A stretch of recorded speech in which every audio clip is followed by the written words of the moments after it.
Wat heb je er nog meegemaakt voor erge dingen? Oh, jongen, dat kan je je niet voorstellen.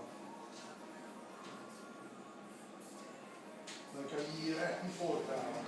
Nou, vertel eens dan. Als we nu 4 maanden proberen af te kopen. Dan moet je vechten voor je leven maken. En dat was moeten doen vechten voor je leven? Ik moet doen op Zandslag.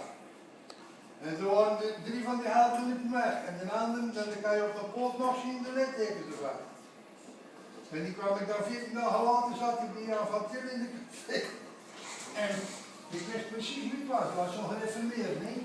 Die mochten zondagavond of zaterdagavond om 5 voor 12 mensen, weet je wel? Tony, dat is Badr Hadji's slavendieren. En 14 dagen later dan word ik opgebeld. Walter van Zeeland in op Zandstad.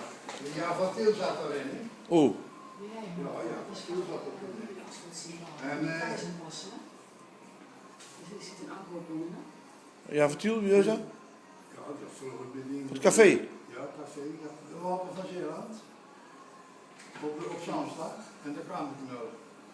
En ik zag hem zitten. En ik zeg voor die taxi, dan zei ik voor die meneer. Ja. Oké, dus. Zo kwam naast me. Die zei, ik zeg tegen hem, ik zeg, we moeten naartoe meneer, ja, die hebben met totaal postkantoor in de neus. Ik zeg, dat is goed.